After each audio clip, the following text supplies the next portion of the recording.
Hey, welcome everyone to this edition of the Product Leaders webinar. My name is Rahul Abhyankar. I am Director of Programs at the Institute of Product Leadership. On this webinar series, we host senior executive leaders from around the world to share their experience and insights with us. Today, we are joined by Dale Clark, and he's going to talk about how to evolve from offshore projects to global matrix teams. It's a very relevant topic for all of us working across time zones and different geographies.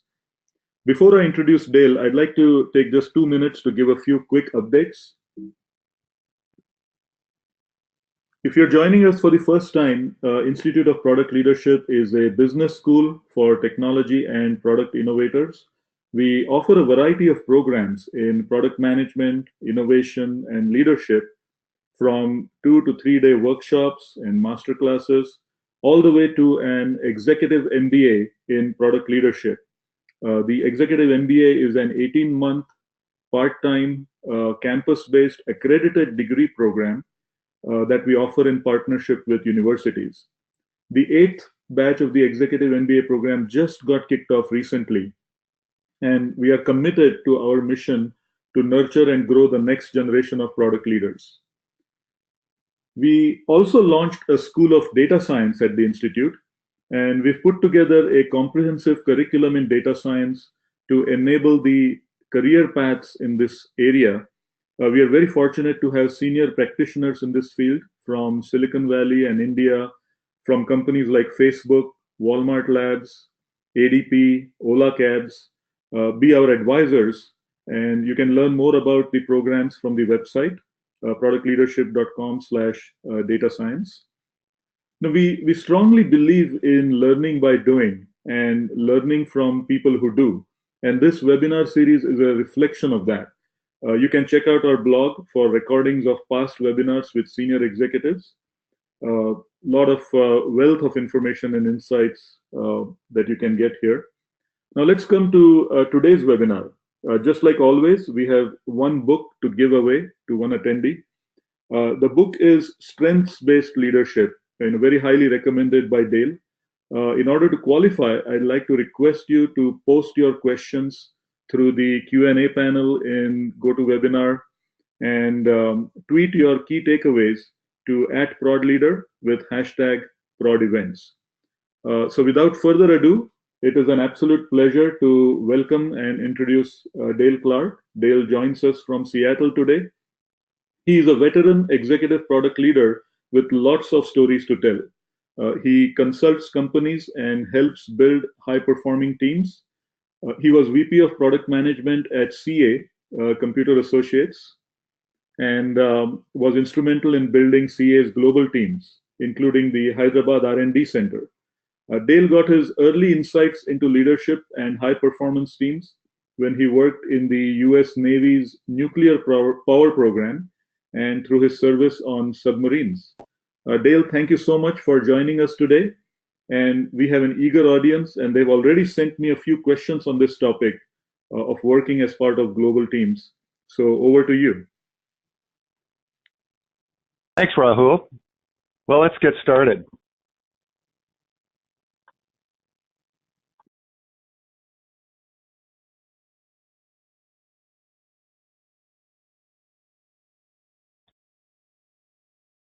Now, pretty much everyone involved with commercial software development has heard, or probably uttered, this kind of a sentiment at some point in their career. I guess that I was lucky. My earliest product work was done in startup-sized teams, and we were inventing our processes as we went along. Since we had very small groups of people involved in delivering our solutions, we were naturally very well aligned and pretty nimble. In fact, our little software company did well enough to get acquired by Ziff Publishing, who at that point was looking to expand into the commercial software field. Amid their hundreds of content divisions, they only had one other software group. And a few months after we were acquired, they asked us to visit this other software team so that we could cross-pollinate on our processes and our best practices. So we flew out to their office and spent a day working with their team. It was great to have a chance to talk with other professionals that had struggled with how to best deliver value to their customers. But toward the end of the day, we were starting to get a bit of a sinking feeling. As the local team became more comfortable around us, the developers confided that much of their time was wasted by shifting requirements coming from other offices. And the managers tended to grouse about the level of funding that their team saw compared to others. And everyone was dismayed at the crush of meetings and email they had to deal with. And we got a sense that there was a lack of trust between this team, the teams in their satellite locations, and the corporate bosses at Ziff. Our final meeting was with the head of the product team, and he outlined the history and the scope of this project. And this is a project they'd been working on for the past year. And he capped things off with this proclamation.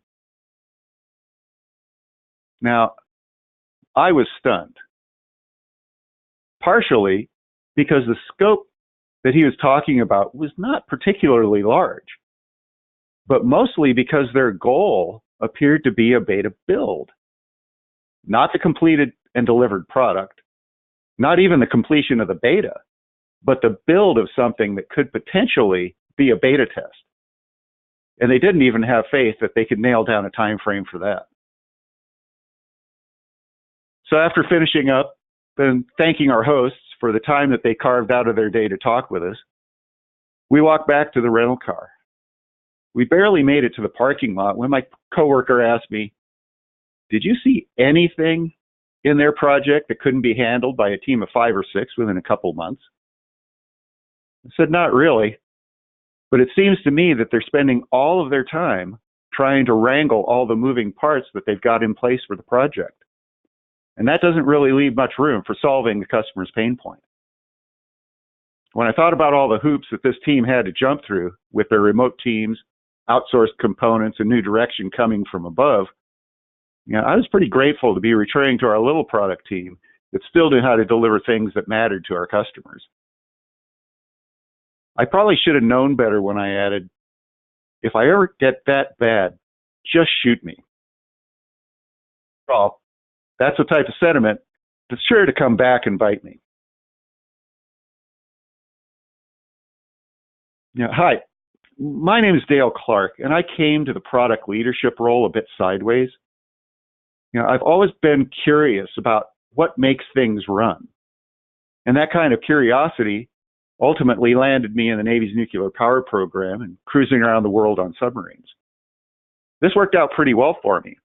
In addition to being a great kickstart to a technical career, it gave me my first real taste of being part of a high-performance team. The crews on submarines are not your typical team. They work in a highly technical environment and have some very specialized skills. But to get your dolphins to be submarine qualified, you not only need to know your job, but also be able to operate all of the major ship systems. And you need to be able to do this while deep underwater, an environment that's inherently hostile to continued breathing. You work with your team like your very life depends on it, because it does. If you add in occasional exhausting physical labor, long periods away from friends and family, and living conditions that would cause a riot in any modern prison, and you get to watch personal and team dynamics at a whole different level. That was years ago, but I'm still fascinated to watch how different personalities can combine to accomplish extraordinary things. And when I made the switch from hardcore engineering to the software world, I found that careful attention to the care and feeding of the product team had an incredible influence on the team's ability to deliver real value. That early influence helped me craft some exceptional product teams later. My first couple of startups worked pretty well, and because we were small and naturally nimble. But when I made that transition to head up the IT service management product teams at CA Technologies, I found that scaling a global product organization required some extra special attention. When I started at CA, the majority of the team was located in Bellevue, Washington, and this location represented almost all of the product functions. The team was somewhat larger than I had previously, but not dramatically so. Corporate budgeting and strategy, along with technical support, was located in the corporate headquarters in Islandia, New York. Within a year, we added another product element. This brought in product teams in Connecticut and Israel. Then we had a subsequent acquisition of another product element that gave us a team in Calgary, Canada. Then things started getting really interesting. CA opened a new development center in Hyderabad, India. We were encouraged corporately to make use of the less expensive product team resources that were available to us to augment our activities. Through additional portfolio shuffling, we added a significant product team presence in our offices outside of London. And then we opened up new development centers in both Prague and China. So my team then started up a new team in the Prague location. So it wasn't long before we had a significant product presence in 9 offices, scattered across 6 countries and 7 time zones. And that's not counting the handful of permanent work from home folks that we had tucked away in various spots around the globe. As you can guess, things started getting pretty complicated, and we had our share of just shoot me challenges. Now, the single biggest challenge that most global teams face is around communication. Product teams need a constant flow of information between the various functions and members to be particularly effective. And the availability and fidelity of that communication is a direct influencer on the team performance and cohesion. Schedules are an especially important aspect of that communication challenge. During many activities, your product teams absolutely need the highest fidelity, real-time communication between the team members that they can get. If you're dealing with locations that are 12 hours of time zones apart, there's literally never a time that you've got an office hours overlap. In that kind of a situation, the best you can do to get teams together is to come up with a least inconvenient schedule. Now, beyond time zones, you still need to be considerate of regional differences in work weeks, holidays, daily schedules, and such. And that offset schedule challenge amplifies those communication challenges for the non-real-time communications as well. Email communications are especially susceptible to getting swamped when you've got remote teams. Now, there's currently a huge debate going on in the industry around the productivity of co-located teams versus teams with work-from-home members in the same general location. A central premise of that argument is that the greatly improved communication fidelity achieved with face-to-face interactions outweighs the cost and inconvenience involved with working from a central office. But for geographically dispersed teams, we start out with that reduced fidelity.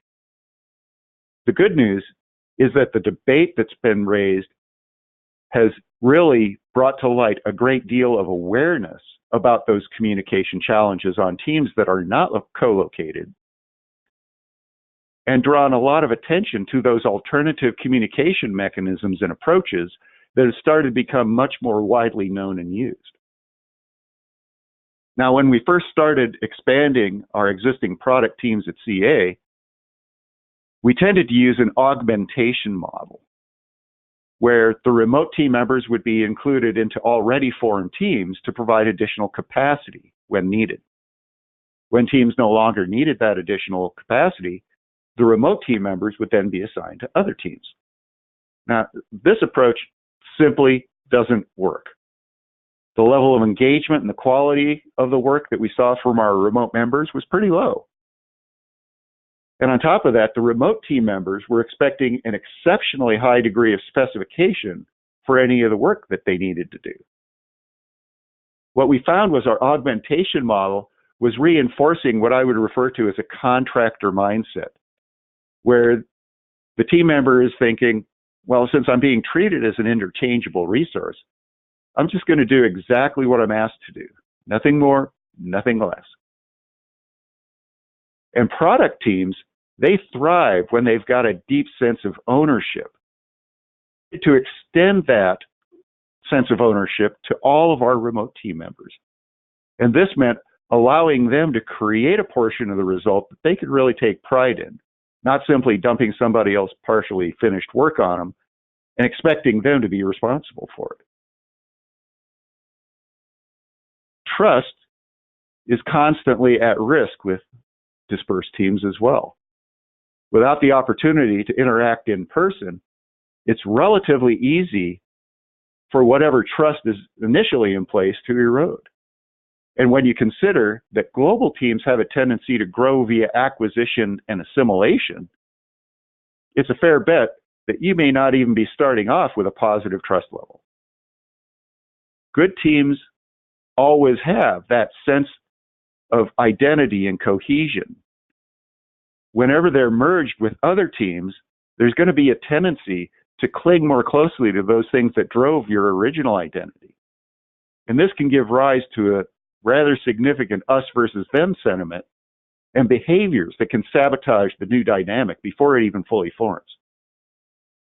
I've also found that cultural and regional influences have an impact on the way that team members from those regions interact with each other and the other members of the global team. Some cultures, for instance, can put such an emphasis on politeness that team members tend not to offer their opinions in discussion unless they're explicitly asked. Yet other cultures can be so exceptionally forthcoming that they might really come across as pushy and not leave a lot of gaps for people who are a little bit more laid back. Raul, how about we take a quick poll of the audience and their experiences? Yeah, great idea. So let me go ahead and launch this poll. You should see a question on your screens. What is the most important challenge you face while working as part of a globally distributed organization, whether you are in the headquarters or the decision center, as we like to call it, or the remote location, geographically away from the headquarters or the decision center? So most important challenge, whether it is communication across time zones, ownership and accountability, establishing trust and credibility, the shared understanding of culture, and transparency of decisions and priorities. So please take just a moment or two to let us know what is the most important challenge you face. Dale, we've got about half the audience already voted here, so the results are coming in. So let me keep it open for just a few seconds, and we'll share the results back with the audience. Okay, sounds good. All right, so we've got almost everyone voted so far. So let me go ahead and just wrap up this poll here. All right, so here are the results. Roughly a little over a third in terms of transparency of decisions and priorities, close to a third communication across time zones, and about 23% trust and credibility. Is this consistent with what you've seen, Dale, in your experience working across these distributed organizations? Absolutely. I think that this is probably a great cross-section for what I've encountered previously. Okay, great. So let me hide these results and get it back to you. Sounds good.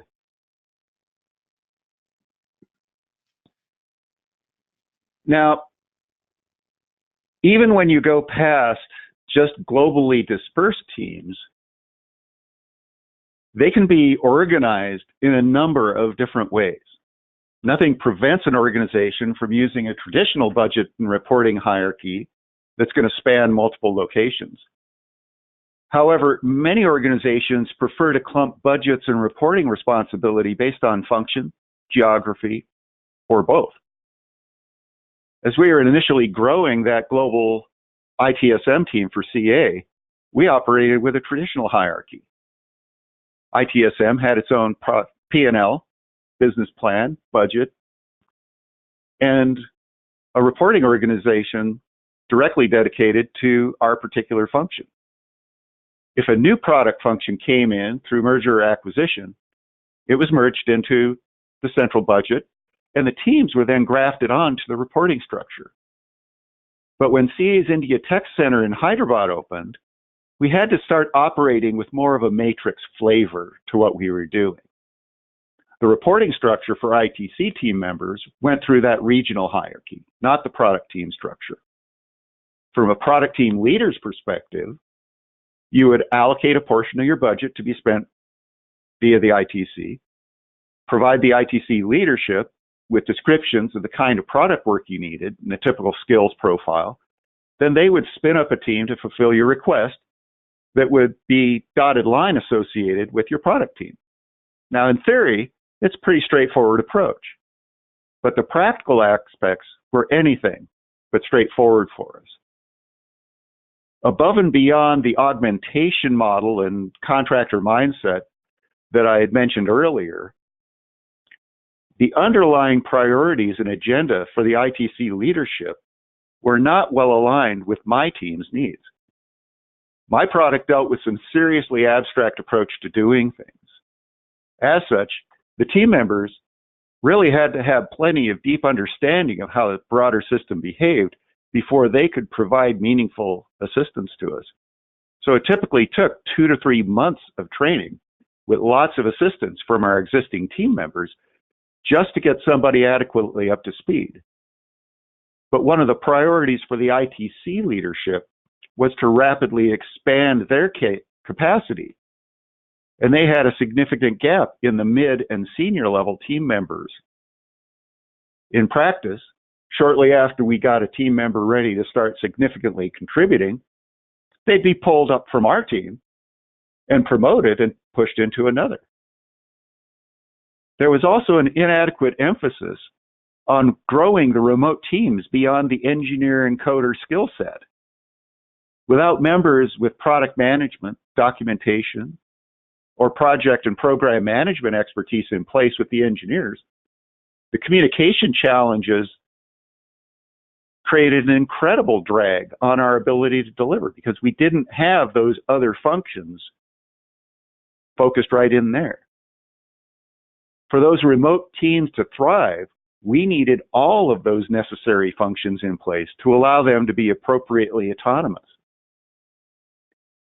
It took quite a bit of face-to-face work with the ITC leadership for me to get a clear understanding of the priorities, agendas, and imperatives that were involved, and them to understand mine as well, so that our collective team could then set the stage for us to come up with a mechanism that allowed us to finally get to a point where of joint ownership and aligned approaches. From the perspective of a product leader in that environment, working with a matrix team is all about establishing deeper communication, collaboration, and coordination with the leadership of the functional and regional groups. Now, this became even more important because a couple of years later, CA opted to transition to a functionally matrixed approach for all product teams, no matter what their locations. This meant that all product management, engineering, documentation, QA, and other functions had their own central reporting structure, and product leaders had to work with each of these functional organizations to negotiate for the team members. Now, I don't really anticipate needing to spend much time going over some of these points. I suspect that all of you who are working in a global organization today has seen much of this before. However, I am going to point out that although these items seem to be based on common sense, I'm still seeing many distributed teams that don't follow through with these kinds of activities. But I am going to elaborate a little bit on the plan and budget for in-person activities items. When you're planning for in-person activities, don't limit yourself to the product leader just doing a one-day drop-in to practice his roadmap presentation on the team for an hour or two. and then spend the rest of the day going through his email, phone calls, and maybe a quick meeting with the remote team management. If you're going to bother taking the time and expense in doing in-person, on-site activities, make sure that you do it right. Spend the time and get to know the people who are involved. But also plan and budget to allow for a combination for team exchange in both directions. One of the things that really helped to keep our remote teams close was to have a program in place that allowed folks from all levels in the organization the opportunity to spend time with other teams. While this was somewhat expensive, it paid big dividends when our circumstances changed, and it required us to make big shifts in the team responsibilities. And it gave us the ability to move quickly on making those kinds of shifts. Now, decision-making in a large organization is seldom what we would think about coming from other organizations. Having come from a small organization myself that was focused on a relatively small number of product offerings, I found that I needed to really adjust my decision-making process when I got to CA. All of the basics were the same, but being in an environment where my products had to compete for mind share, budget, and sales attention was quite a bit more restricting than in any of my previous roles. And remote teams add a slightly different dimension to that decision-making process as well. When portions of the team are spread across multiple locations, it's easy for the team members to think that decisions come from some single location or person, usually the product leader. Let's use the term decision center to identify a location where the team perceives that the majority of the guiding decisions are coming from. Now, being a product leader requires that you strike the right balance between a lot of competing imperatives. A big influencer on how to achieve that balance can come from an understanding of how the team is doing. When the team's in close proximity, it's easy to tell if there's friction, concerns, engagement, enthusiasm, or any other number of telltale signs that can give an indication that maybe some tweak could be made to meet the overall team's objectives, or maybe more work could be taken on. I recall folks using the term managing by walking around a number of years ago, and it always struck me as a very useful approach. But with remote teams, it's difficult to gauge the team's day-to-day sentiment, and most of the time, remote team managers aren't particularly effective in communicating those kinds of key insights back up to their leadership. In some cases, because they feel that it's their job to filter that kind of information and just sort of pass up the absolute necessity. But in others, it might be that the remote manager is not even aware of the imperatives that the decision maker is trying to balance. In both cases, this can be solved or at least improved with working toward a more open and transparent communication channel. Also, if you try to get as much ongoing interaction between the entire team and the decision makers as is practical, that helps out as well. So you should invite them to your location to share their vision and imperatives with you and your team. And then find new ways to help them stay tuned in to what's happening with the team as well. Now, no product leader is going to walk away from a credible proposal that's going to improve their product or their team, as long as it aligns with those imperatives that are guiding them. Of course, this means that the remote teams need to understand the guiding imperatives, which is going to require good communication.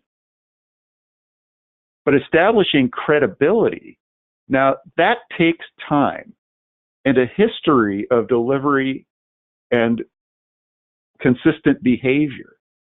People tend to start relationships with a somewhat neutral to positive level of credibility, and their actions are going to adjust that perception over time.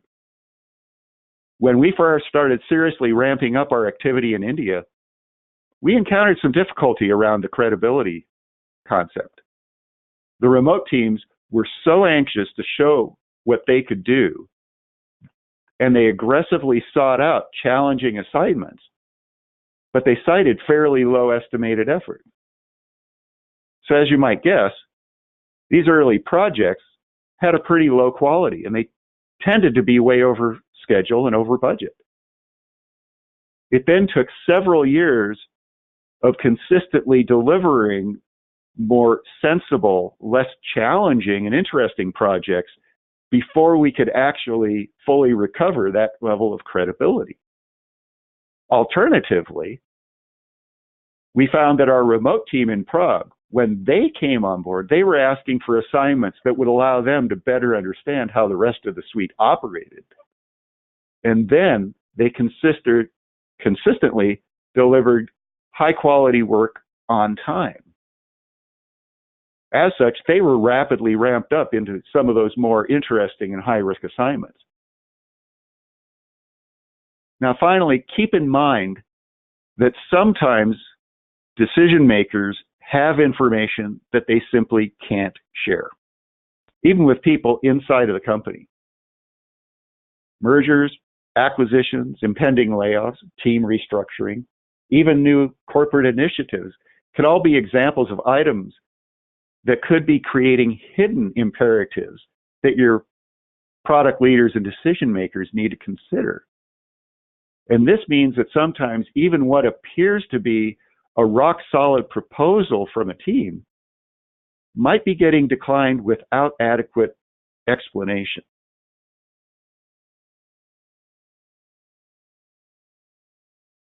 So, is your team not within that location that you think that the decisions are being made? You know, if you've got concerns about this particular aspect, go ahead and use the webcast questions to tell us what you think you're missing out on or could be better, and we'll cover that in more detail during the Q&A side. The success or failure of your global matrix team is really going to ride on the team's ability to overcome communication challenges that naturally arise when operating across geographic and organizational boundaries.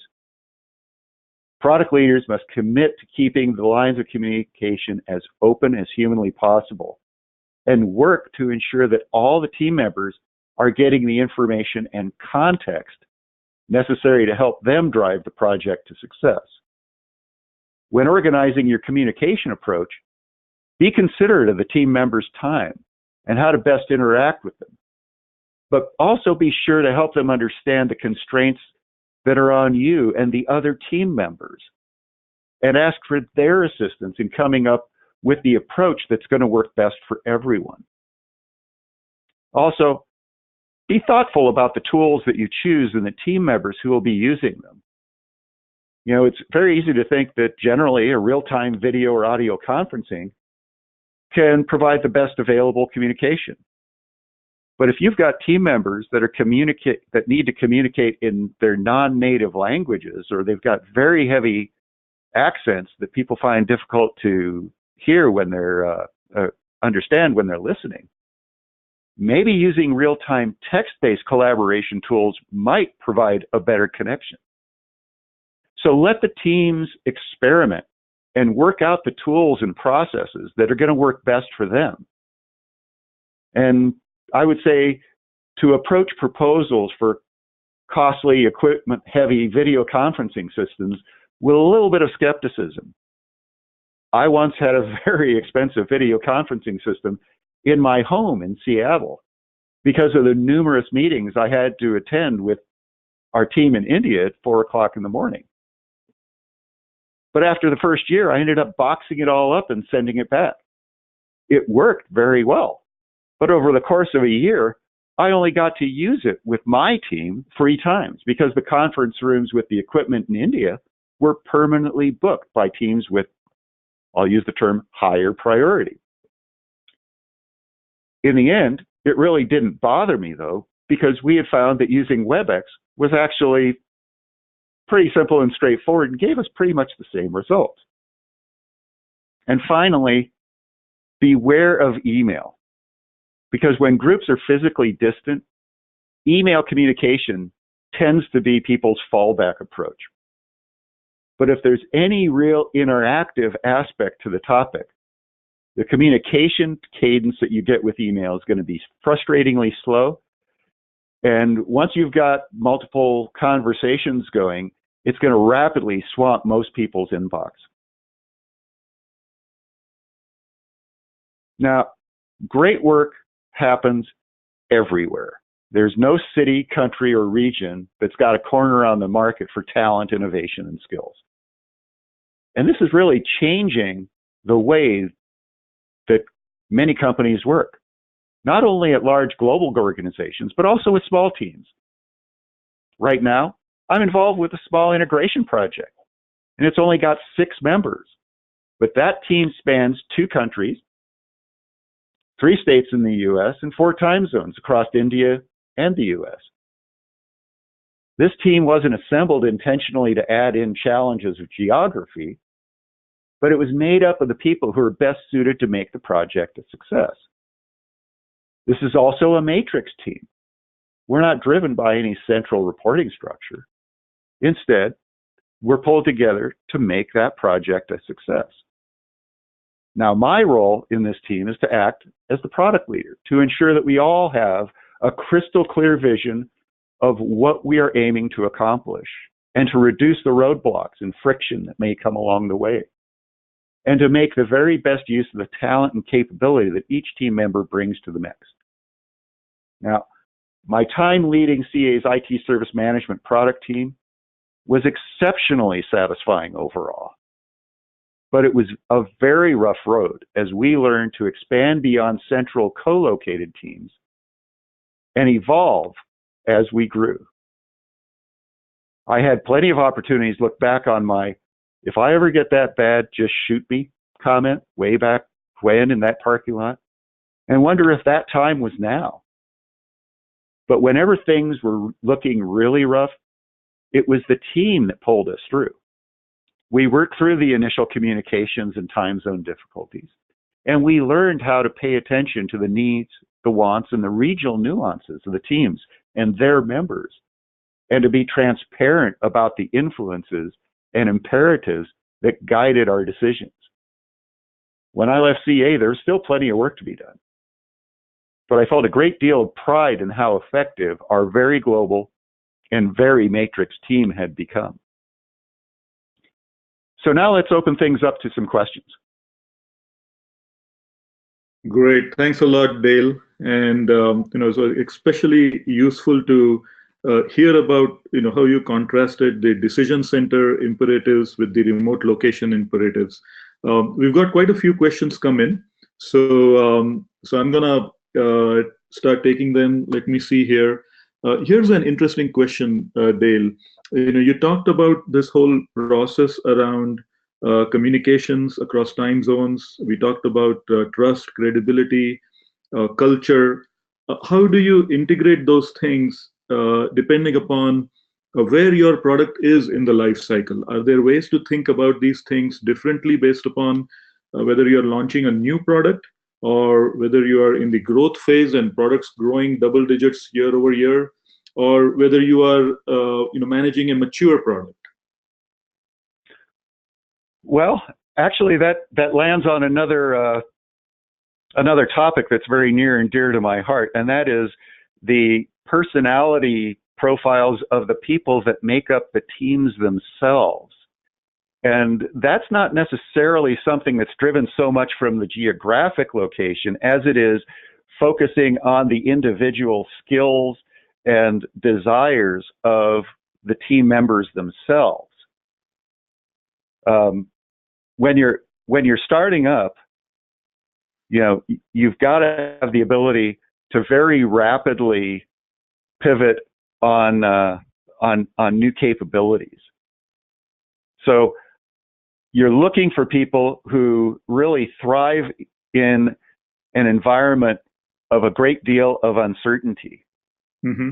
As you go through that and you get to a high growth type of environment, that's normally the point in time where you're really expanding that team out.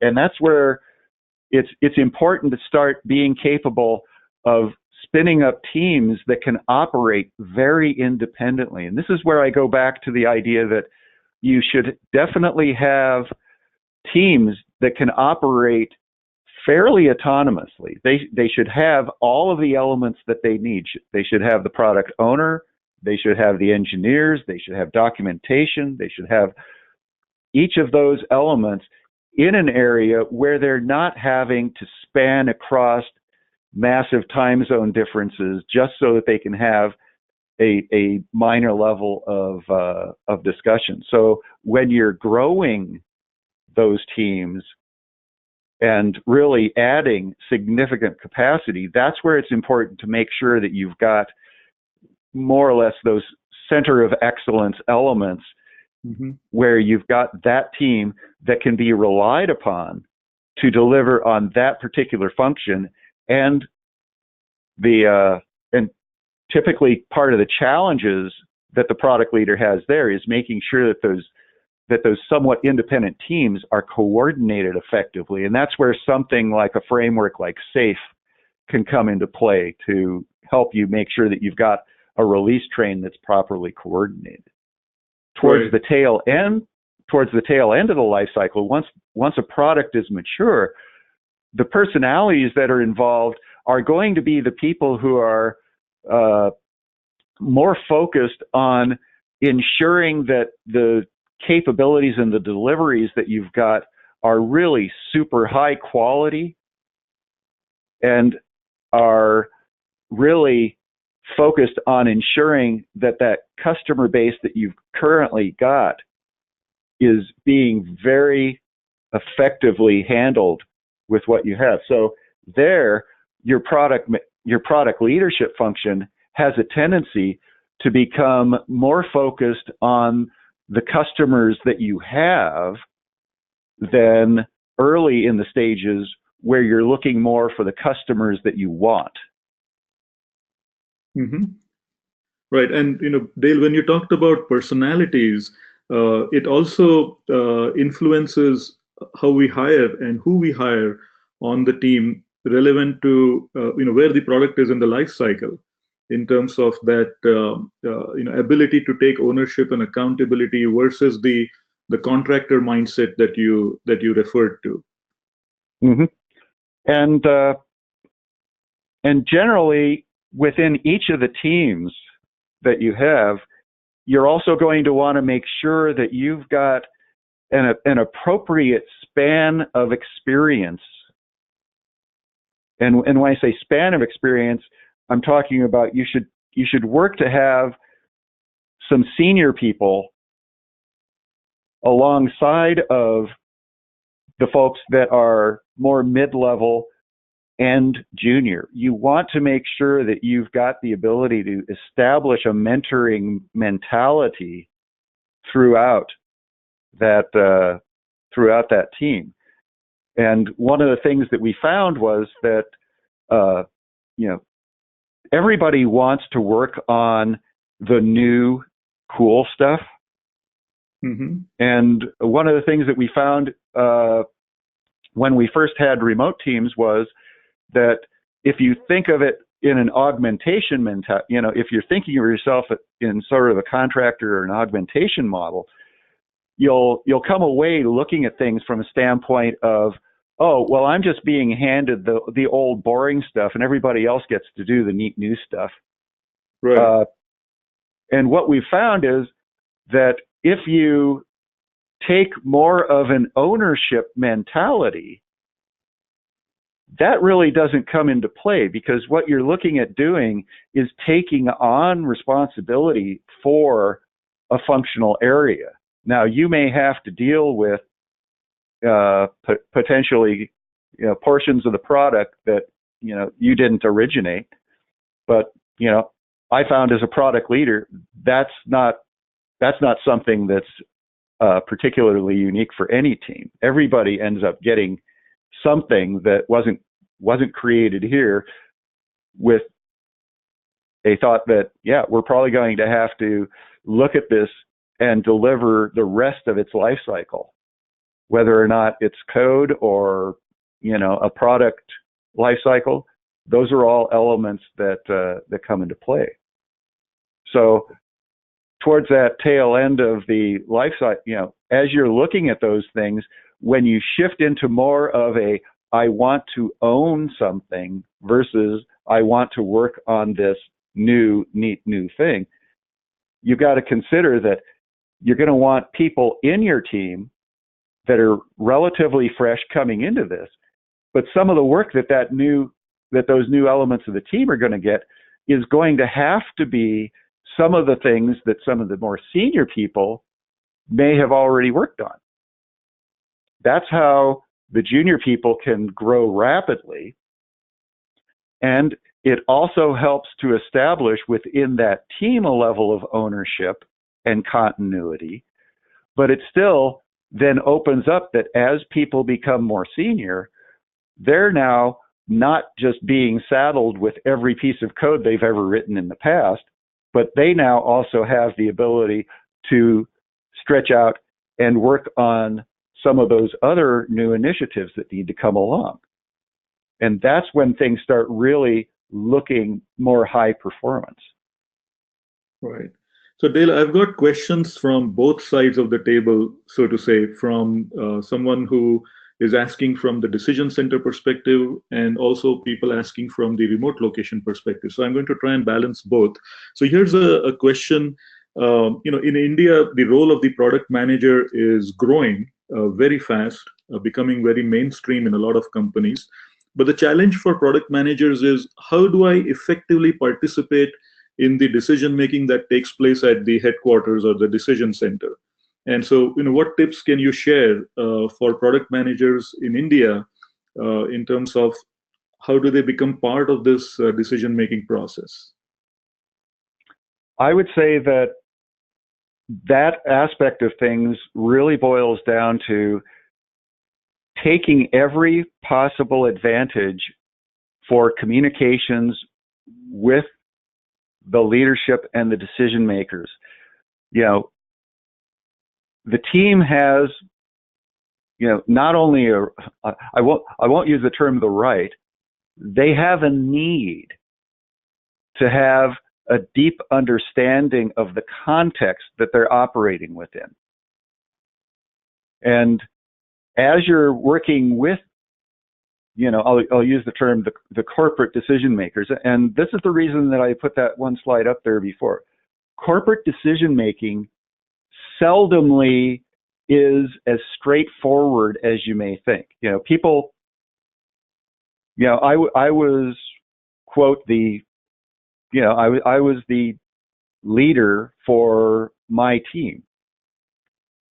I had to operate under constraints of budget. I had to operate under constraints of available resources, locations, things like that. But in that same respect,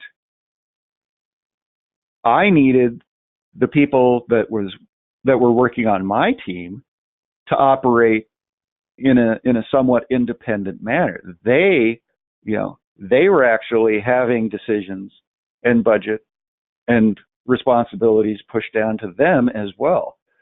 So I would look at it along the lines of understand the granularity level that your team is operating at, and then work to make sure that you're being responsible for all aspects of that to the leadership, and ensure that they understand that responsibility that you're taking on means that you have an expectation that the decisions of how those things are accomplished is within the team's control. Part of the challenge that that Agile has brought to, all of product organizations has really surfaced this particular challenge. Because on the one hand, you've got, the Agile manifesto saying that, all decisions are made at the team. And that's not the way the corporate world works. There's always going to be the guidance. There's always going to be the, everything from team size to budgets to all those things have a tendency to flow from some central mechanism. Right. And as we, as we move more towards that, we're seeing a great deal of that frustration come to bear. And what I have found in my own personal experience is that, if you operate at that granular level and you work to understand what those imperatives are that are driving the levels above you, that's the key to this. Because, at one point in time, we made a conscious decision to take a product and move it to end of life. Several of the product areas that I was responsible for, we end of life them. And, that meant moving, shifting teams around and all like that. But those decisions were based upon an understanding of the company's overall vision and the approaches that needed to be taken to accomplish that vision based upon all of the constraints that we had in place, from customer commitments to, sales focus, all the way down. And that's the reason that it is such a balancing act, because as a product leader, you're responsible for a product, but you have to be responsible for that product within the context of the broader business.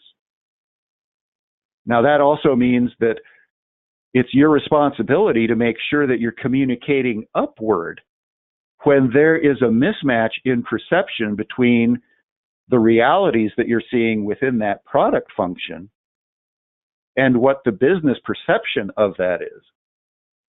So, those are the times when you've really got to go up and fight for that product.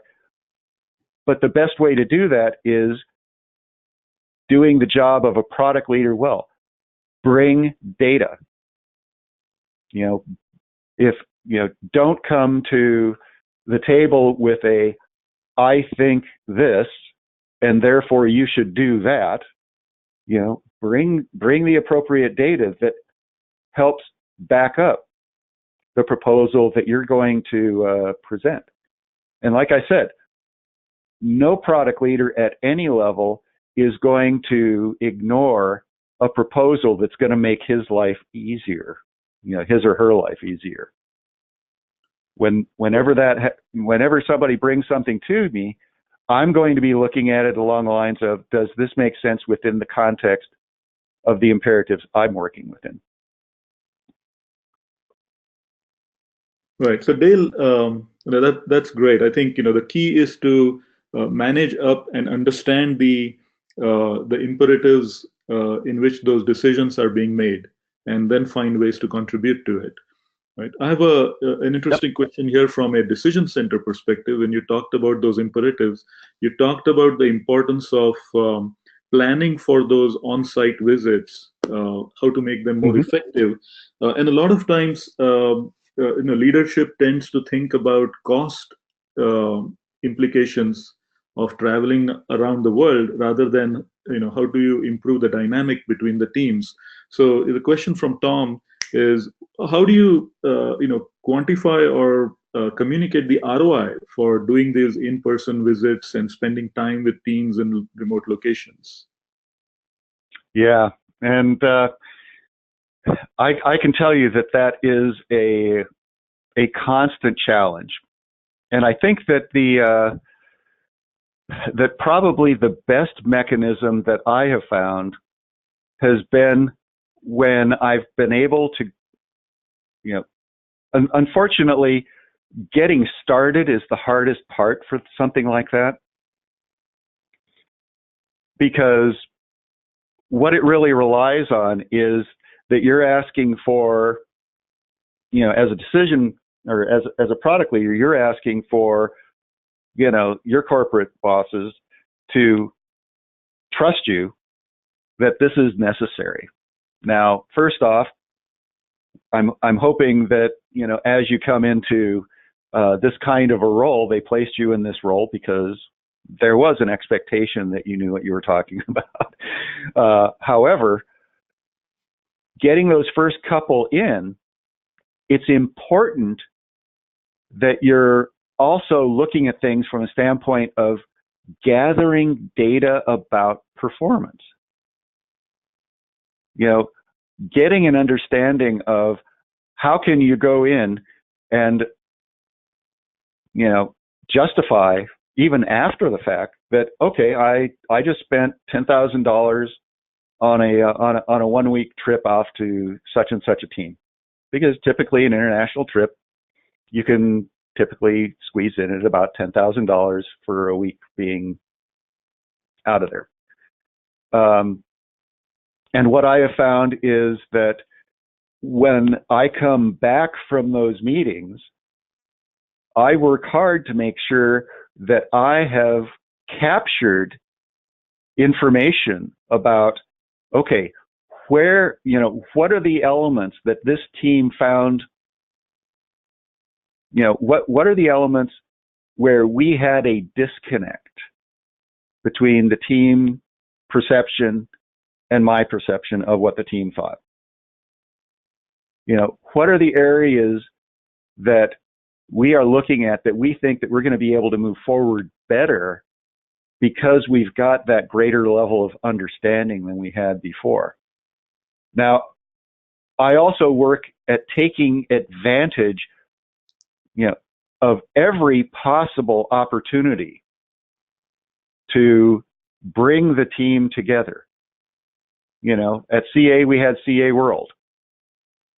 And I ensured that we tried to pull as many people from the remote teams into functions that were necessary within the context of CA World, but may have potentially been handled by somebody in a different function. But what that did was it gave the teams a better interaction with customers in more of a global setting. And it gave us the opportunity to carve time out during those conferences to ensure that we were helping to communicate that. Same type of a thing. We would set up sales training events typically happen. Product leaders are expected to go out and make sure that your sales organizations are fully up to speed. If you're going to be doing an around the world trip, take an extra 2 days and go visit that team that's in a somewhat remote location. And once you're there, make sure that you're there, that you're focused on understanding the team, and spend time with them. Go out to lunch with them. When I'm traveling, I view it as the only time that I have to do normal work is on airplanes. When I am in town, I try to do breakfast meetings with the leadership, come in, do a little bit of a town hall, and then spend lunch with the team and have the afternoon available for open door. If you've only got 1 day, that's going to be exceptionally helpful. And then spend that evening, and go out to dinner with the team. Those kinds of activities, are grueling from the standpoint of your time, but they are so worth it. And then make sure that you're pulling people back. We actually had a corporate apartment in the Bellevue office in a corporate apartment in Hyderabad, where we had people coming back and forth pretty much all the time. And if you work around, if you've got an ongoing kind of capability like that, you can actually make it relatively inexpensive. But of course, we were also, we had to police ourselves on the cost. When we were doing that, nobody was flying business class, and I can tell you that that flight from Seattle to New York to Hyderabad, that's a long haul in coach. That is true. That is true. Great. So we have more questions here, but here's what we are going to do in the interest of time and being respectful, especially of the late evening time in India. We're going to consolidate all these questions, and we'll get request Dale to look at them and give his thoughts via email, and we'll consolidate all that in a blog post along with the recording of this webinar and share that with all of you. Couple of other housekeeping points. We talked about the book, Strengths-Based Leadership, and happy to share that Subrajyoti Das is the random lucky winner of this book. So Subrajyoti, our team will connect with you to get your contact information and get you a copy of this book. For everyone else, love to have the opportunity to for you to have this coaching session with the faculty. If you have a career question, this link is also shared in the chat window, so take a look at that, and we'll get this out to you as part of your the newsletter and the communication about this webinar as well. So feel free to take advantage of that. We have additional events coming up, data science workshops, masterclasses in Bangalore and Pune. On the 7th and 9th of March, we have a workshop on career transitions that's also happening 10th March as well as 17th March. And then Campus Connect. This is an interesting initiative we've recently started, where if you are interested to learn about the executive MBA program, you can come to campus, sit in a class and understand how the class is covered, meet the faculty, talk with students. So, let us know if this is something that you would be interested in doing. And we also have product management workshops happening in Bangalore and Gurgaon in the middle of this month and later this month. So look forward to seeing you at other events.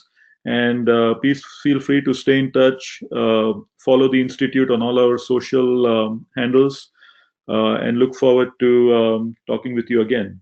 Dale, once again, thank you so much for sharing your time and expertise with us. Really appreciate you connecting with the broader community of current and aspiring product leaders. Thank you very much. Well, you're very welcome. It was a pleasure. Thanks, everyone.